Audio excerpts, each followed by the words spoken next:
प्रभु आप सभी को आशीष दे, सभी को सुप्रभात। बहुत ही आनंद आता है जब आपके साथ हम परमेश्वर की महिमा करते हैं। यदि आपके पास बाइबल या बाइबल ऐप है तो मेरे साथ सबोपदेशक 4 अध्याय निकालिए। और मैं आज आपके साथ परमेश्वर की योजनाओं को बांटने वाला हूं, इसलिए आप इस वचन को निकालिए। और हमारे इस आराधना दल ने बहुत ही अच्छी आराधना करी और हम आपका स्वागत करते हैं। और हम तमाम उन लोगों का भी स्वागत करते हैं जो ऑनलाइन हमारे साथ जुड़े हुए। सच में परमेश्वर की आराधना करना हम लोगों के लिए कितना अद्भुत है और कितना हमारे लिए एक सौभाग्य की बात है। क्या आपने भी आराधना के समय इस बात का अनुभव किया कि पवित्र आत्मा हमारे बीच में यहाँ पे मौजूद है? जब भी हम परमेश्वर की आराधना करते, सच में पवित्र आत्मा हमारे बीच में उतर आता है।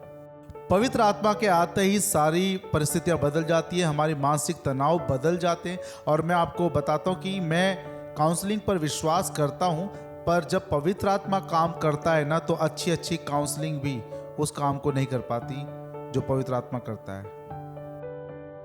मैं दूसरी बातों को छोटा नहीं करता, मगर मैं आपको बताता हूं जब पवित्र आत्मा काम करता है तो सब कुछ होता है। तो अभी हम सबोपदेशक निकालेंगे जो कि राजा सोलोमन ने लिखा है। सबोपदेशक 4 उसके 9 से हम पढ़ते तो यहाँ लिखा है, 1 से 2 अच्छे हैं क्योंकि उनके परिश्रम का अच्छा फल मिलता है। क्योंकि यदि उनमें से एक गिरे तो दूसरा उसको उठाएगा। हाय उस पर जो अकेला होकर गिरे और उसका उठाने वाला कोई ना हो। फिर यदि 2 जन एक संग सोए तो वे गर्म रहेंगे, परंतु कोई अकेला क्यों कर गर्म हो सकता है? यदि कोई अकेले पर प्रबल हो तो हो, परंतु 2 उसका सामना कर सकेंगे। और जो डोरी 3 धागों से बटी हो वो जल्दी नहीं टूटती। आइए हम बात करेंगे आज परमेश्वर की आपके लिए योजना। हार्वेस्ट टाइम चर्च अगर आज खड़ा है तो वो 3 बातों पे खड़ा है, और मैं जानता हूं आप जानते हैं। विश्वास, संबंधित होना और जीवन में ज्योति बनना। ज्योति बनो। मैं आपको एक ऐसी सत्य बात पर आज लेके आना चाहता हूं जो बहुत ही जरूरी है हमें समझने के लिए। हमें अपने आप को किसी चीज से संबंधित रखना बहुत ही जरूरी है इस जिंदगी में, जो कि यीशु है। शैतान का जो आप और मेरे लिए योजना है वो एक ही है कि वो हमें लोगों के बीच में नजरअंदाज करके छोड़ देना चाहता है। कितने लोग समझ पा रहे नजरअंदाज का मतलब क्या होता है? आज हमारे देश की स्थिति ऐसी ही है कि लोग आज लोगों के साथ नजरअंदाज है। आज सभी लोग अपने फोन में इस तरीके से घुस चुके हैं कि वे सामने वालों के साथ कोई संबंध नहीं रख पा रहे। इसी को नजरअंदाज कहते हैं। शैतान चाहता है कि आप बिल्कुल अकेले पड़ जाएं और अपने इस जीवन काल को बिल्कुल अकेले बिताएं, लोगों की नजर से परे होकर। शैतान ने सबसे पहले हमारे प्रथम माता पिता को धोखा दिया था और उन्होंने परमेश्वर की आज्ञा ना मानी और पाप किया। आप जान लीजिए कि पाप हमारे बीच में अलगाव लेके आता है। और जब हमारे प्रथम माता पिता ने पाप किया तो परमेश्वर से वो अलग हो गए, और वो एक ही बार में अलग हो गए। और दूसरी बार जो अलग हुए तो आपस में वो एक दूसरे से अलग हुए, और अलग होने के बाद परमेश्वर से वो छिपने लगे और अपने आप को पत्तों से ढांप लिया। शर्म आ गई, एक दूसरे पर इल्जाम लगाना आ गया, और बीच में एक टकराव हुआ और एक दूसरे से लड़ाइयाँ होने लगी, और उन दोनों में भी अलगाव हो गया। सुनिए सुनिए सुनिए, पाप का परिणाम एक दूसरे को नजरअंदाज करना हो गया। उत्पत्ति की यह पहली घटना आगे चलकर और भी बढ़ती गई, और यह पहला विवाह आने वाली पीढ़ी के अंदर भी नजरअंदाज की भावना ले आया था। उत्पत्ति 4 अध्याय में जलन आ गई और भाई के प्रति भाई लड़ने लग गया, और छोटे भाई को बड़े भाई ने मार दिया और वो खूनी बन गया। और फिर उसका परिणाम ये हुआ कि वो एक भगोड़ा बना, और उसे भी नजरअंदाज कहा जाता है। और फिर आगे चल के जैसे उपकरण और औद्योगिक चीजें बढ़ने लगी, लोगों की उत्पत्ति विकसित होने लगी, और वहां पे जब पाप पड़ा तो लोगों में नजरअंदाज हुआ, और वो इतना बड़ा नजरअंदाज था कि लोग विभिन्न तरीके से सोचने लगे और अलगाव ही अलगाव हो गया। शुरुआत से ही शैतान की एक योजना है कि वो हमारे और परमेश्वर के बीच में भेद लेके आ जाए, हमें अलग कर दे, और फिर हमें आपस में अलग कर दे, और आखिर में वो चाहता है कि हमें अनंत जीवन से अलग कर दे। क्या आप जानते कि यीशु मसीह ने स्वर्ग और नरक की बातें सबसे ज्यादा बाइबल में की है? यीशु कहता है कि नरक जो है वो अंधकार के समान है और ये ऐसा अंधकार और ऐसी जगह होगी कि जहाँ पर कोई भी एक संग नहीं होगा। नरक एक ऐसी जगह है जहाँ पे हर एक जन तड़प तड़प के रहेगा, उनके पास कोई भी शांति नहीं, कोई भी उनको संभालने वाला नहीं, कोई भी उनसे बात करने वाला नहीं, कोई भी उनको बताने या जताने वाला नहीं। नरक एक ऐसा स्थान है जहाँ पे इंसान घुट घुट के अकेला मरेगा, कोई और उसके साथ नहीं, वो अलग अलग तड़पेंगे और वहाँ पे वो आइसोलेटेड मतलब कि अकेला हो जाएगा। परंतु परमेश्वर की योजना बिल्कुल विभिन्न है इससे। परमेश्वर की योजना आपके और मेरे लिए यह है कि हम उसके साथ संबंधित हो। परमेश्वर की योजना है हमारे लिए कि वो जो स्वर्ग से अपने पुत्र प्रभु यीशु मसीह को संसार में भेजे और हम मानव जाति के पापों को लेकर वो क्रूस पर मारा जाए और हम उससे संबंध रखें।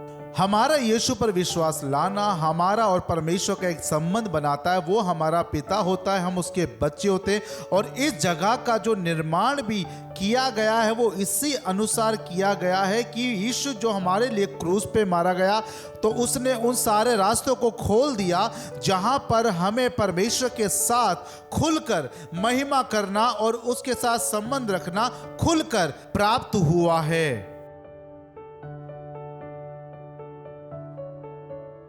और जब हम परमेश्वर के साथ संबंध रखते हैं तो हम उसका परिवार बन जाते हैं और उस परिवार में आप और मैं हम सब मिलकर भाई और बहन बन जाते हैं। मैंने कई बार आपको ये बताया है कि कई बार परमेश्वर हमारे संबंध को जो जोड़ता है वो इतना मजबूत होता है जितना हमारे खून के रिश्ते भी नहीं होते। और फिर पवित्र आत्मा हमें परजोर करता है और हमारा परमेश्वर के साथ एक ऐसा रिश्ता तैयार करता है और फिर हमारे आपस में ऐसा रिश्ता तैयार करता है कि हम लोग हमेशा एक संग रहते हैं और फिर कभी हम अपने आप को अकेला नहीं समझते। परमेश्वर की जो संपूर्ण योजना है वो है कि एक संबंध हम तैयार करें। संत पौलुस भी लिखता है कि स्वर्ग में हम हमेशा के लिए परमेश्वर के संग रहेंगे, स्वर्ग में हम एक दूसरे के संग हमेशा रहेंगे। और मैं आपको बताना चाहता हूँ ये हमारी जो मुलाकात और हमारा रहन होगा ये बिल्कुल अनोखा होगा और बहुत ही अद्भुत हमारा एक एका होगा। अब मेरी बात को समझिए, परमेश्वर हमसे इस संसार में एक चीज को करने के लिए कहता है, वह है संबंध रखना। और इस दुनिया में हम इसी का अभ्यास कर रहे हैं और वो अभ्यास हमारे विश्वासियों के बीच में है। इससे पहले कि हम अलग समूह में नीचे उतर जाएं, मैं आपको बताना चाहता हूं कि ये क्यों जरूरी है कि हम उस लाइव ग्रुप के एक सदस्य हो। और क्यों इस लाइव ग्रुप के आप सदस्य हो, जिसे समझना पहली बात है, आपको इसका सदस्य फलवंत होने के लिए होना चाहिए।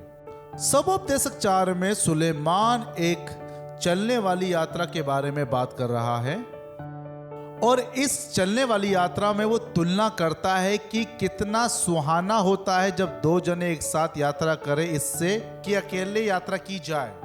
तो पहली तुलना ये करता है कि दो जने अगर यात्रा करते तो वो ज्यादा तेजी से उस यात्रा को समाप्त करते हैं इसके बजाय कोई अकेला यात्रा करे, क्योंकि एक से भले दो हैं और दो लोगों का कार्य ज्यादा फल ले आता है। हाल ही में न्यूयॉर्क टाइम की जो मैगजीन है उसमें एक आर्टिकल छपा था जिसमें कहा गया कि दो जने जब एक साथ यात्रा करते हैं तो वो ज़्यादा अच्छे से ज़्यादा दूरी पर और जल्दी से जल्द अपनी यात्रा को समाप्त कर पाते हैं, क्योंकि जो शोध करता है वो इस बात को बताते कि जब दो जने एक ही मनसा के साथ और एक ही समझ के लोग होते हैं तो वो जल्दी से उस यात्रा को बातों बातों में निकाल देते हैं, इसके बजाय कोई अकेला हो, क्योंकि अकेला व्यक्ति कभी भी उस प्रतियोगिता को नहीं जीतना चाहता जो वो खुद शुरू करता हो। और शोधकर्ताओं से माने तो यह भी माना गया कि दो व्यक्ति जब एक साथ काम करते हैं तो ना केवल वो 4 गुना पर कई बार 8 गुना और 10 गुना भी वो फल को लेके आते हैं, क्योंकि यही दो का कारण है।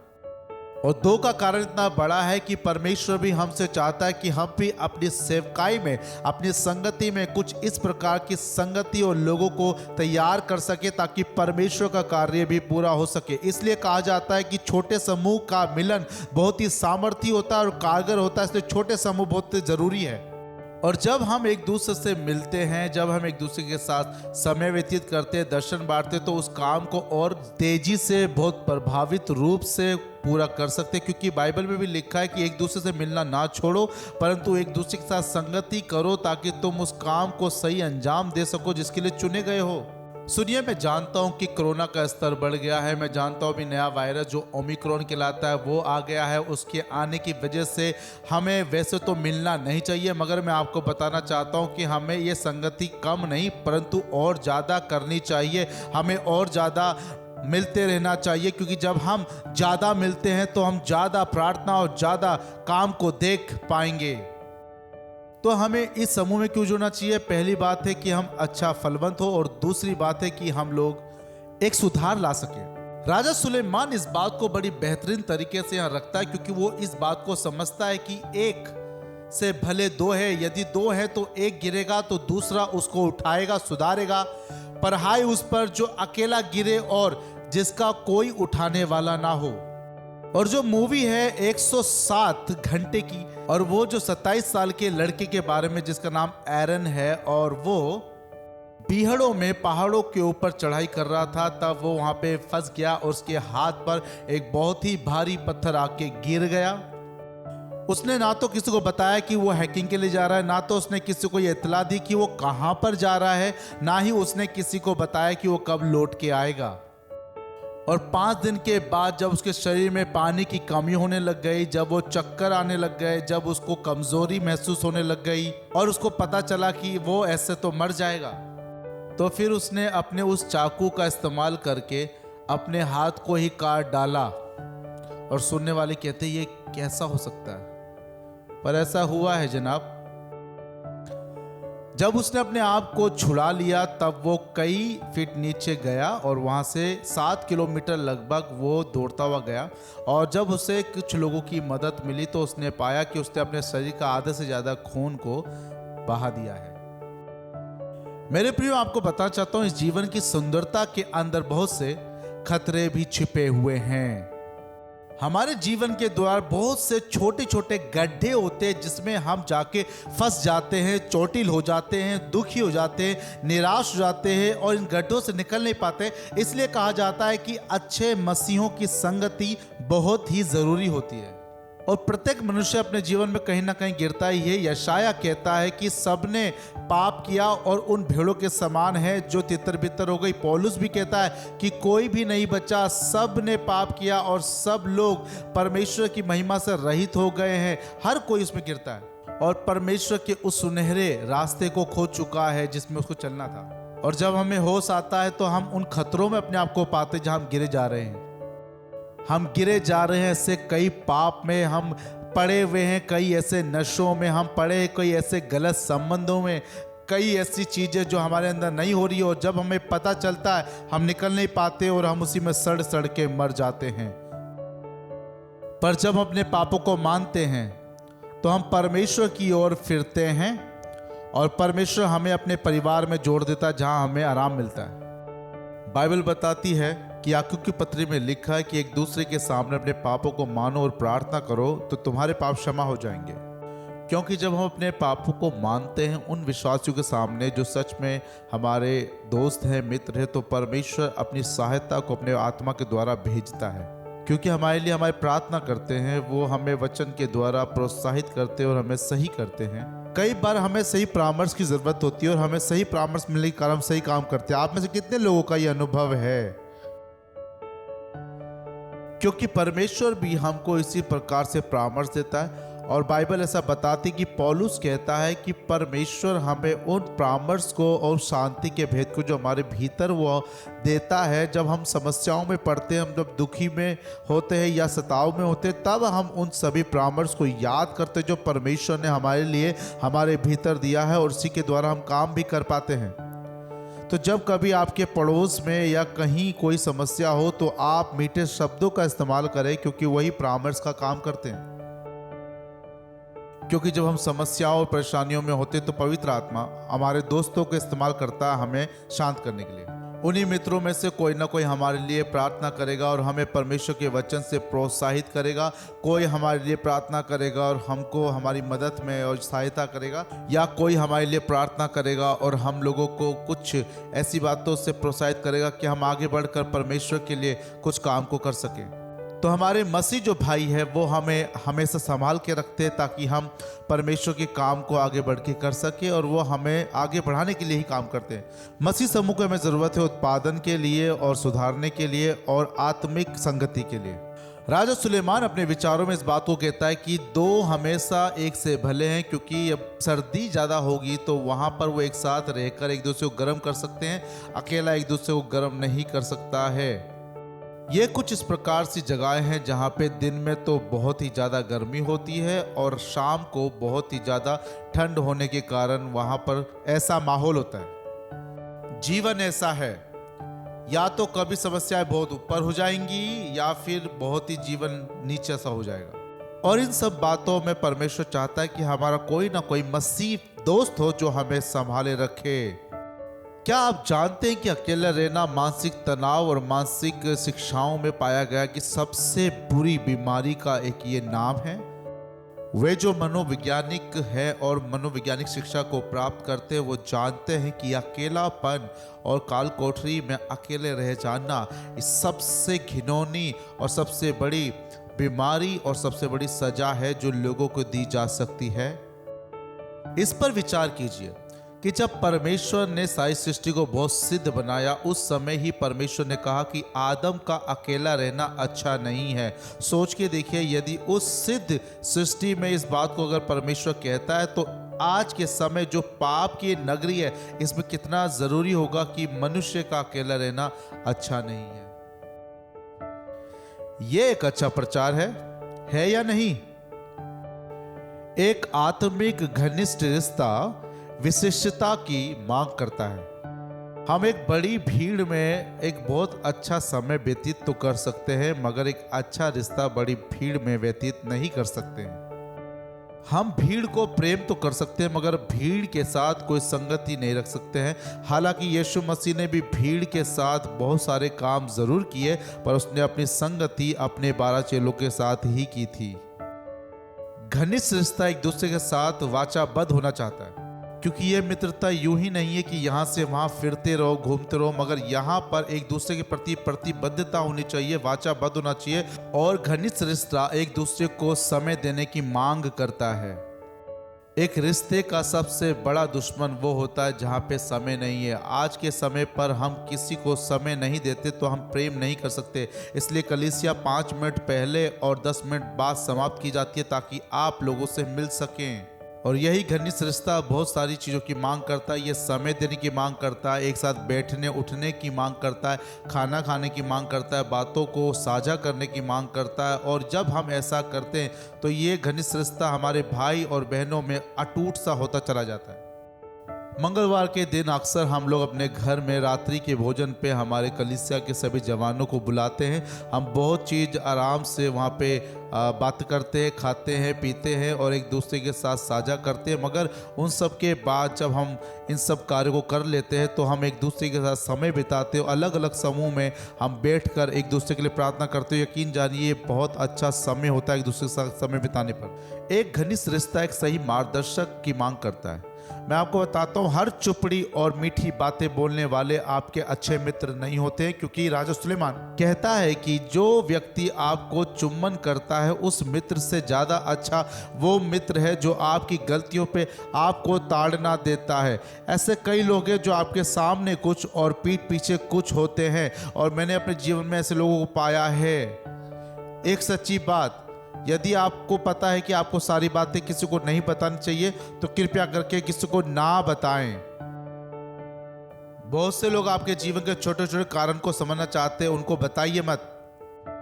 पर आपको वाकई में एक आत्मिक ऐसा समूह चाहिए जो आपको जानता है और आपके जीवन में क्या चल रहा है ये भी उनको पता है। तो हमें क्यों इस आत्मिक समूह की जरूरत है हमारे जीवन में?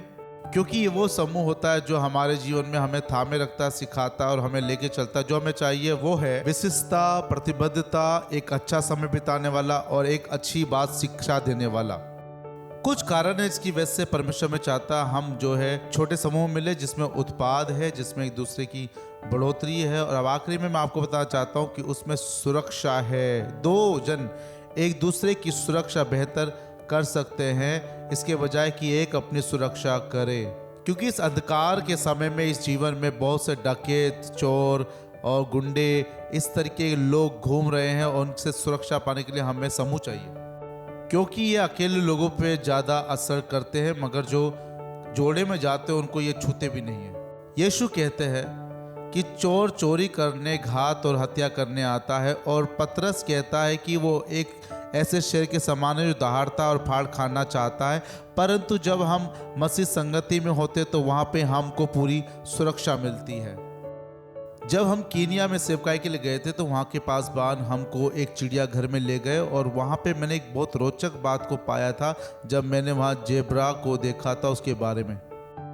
जब तक जेब्रा एक समूह में बने रहते हैं तब तक वो शेर के मुंह में आने से बच जाते हैं, क्योंकि जब जेब्रा सब एक समूह में होते और शेर उनके ऊपर शिकार करना चाहता है तो वो एक साथ भागते, जिससे उनकी धारियां उस शेर की आंखों में उसको केंद्रित करने के लिए मौका नहीं देती है, और जब वो केंद्रित भी करना चाहता है तो किसी को पकड़ नहीं पाता। मगर जब एक जेब्रा कहीं भागता है तो शेर आसानी से उसको देख पाता है और उसके पीछे पड़ पाता है और उसका शिकार कर लेता है।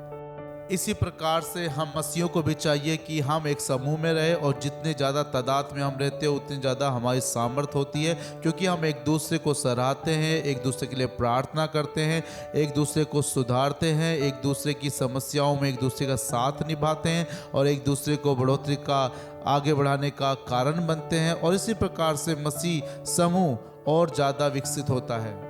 कुछ कारण है जो हमें मसीह समूह में, जो छोटा समूह उसमें मिलते रहना चाहिए, जिसमें हम 2-3 बातों को सीख चुके हैं। अब जो हम सीखने वाले हैं वो बहुत ही ज़रूरी है। परमेश्वर चाहता है कि हम सभी लोग एक लंबी आयु को प्राप्त करें, दीर्घायु हो जाए, इसलिए हमें ऐसे समूह में मिलकर रहने की ज़रूरत है। और सुलेमान एक बात को कहता है कि सबसे ज़्यादा जो खतरा है वो आपकी आत्म इच्छा में है, जो आपको पाप में गिराती है, क्योंकि जब हम अकेले होते हैं तो कई प्रकार की परीक्षाओं और प्रलोभन में हम पड़ते हैं, और उसके अनुसार हम उन पापों में पड़ जाते हैं जिससे उभरना मुश्किल हो जाता है। राजा सुलेमान एक रस्सी का उदाहरण देते जो 3 बत्तियों से बटी होती है, और उसको तोड़ना, उसको खोलना, उसको खींचना, उसको नुकसान पहुंचाना बहुत ही मुश्किल होता है एक ही बार में। मेरी बात पे गौर कीजिएगा जो मैं आपको बताने वाला हूं कि मसीह संगति सारी संगतियों से इसलिए अलग होती है क्योंकि उस संगति के अंदर मसीह खुद विद्यमान है। और जब मसीह किसी संगति में प्रभु होता है तो वो अपनी बुद्धि, वो अपना ज्ञान, वो अपनी उपस्थिति वहां देता है, और वो अपने अनुसार उस संगति को चलाता है। इसलिए वो संगति कभी बिखरती नहीं है, टूटती नहीं है, उलझती नहीं है, बंधन नहीं खुलते हैं, क्योंकि उसका मसीह संभालने वाला है। और मसीह इस बात को कहता है कि धन्य है वे जो अंत तक धीरज धरते हैं, उन्हीं का उद्धार होगा। पौलुस कहता है कि जो दर्द और सताव को सहता है उसके लिए वो मुकुट रखा गया है जो उसको प्रदान किया जाएगा। और याकूब कहता है जो अपने प्रलोभन और परीक्षाओं में स्थिर बना रहता है, विजय उसी की है और उसको वो प्रतिफल भी दिया जाएगा। मैंने प्रभु यीशु मसीह को अपने 8 साल की उम्र में ही अपना प्रभु मान लिया, और मैंने अपने बचपन में, अपने युवा में, अपनी जवानी में और अपने बुढ़ापे के इन दिनों में इस बात को पाया है कि जो मसीह संगति है और मसीह संगति का प्रेम है वो दुनिया की उन संगति से बिल्कुल अलग है, और मैंने मसीह संगति को एक बड़ी संगति पाया है।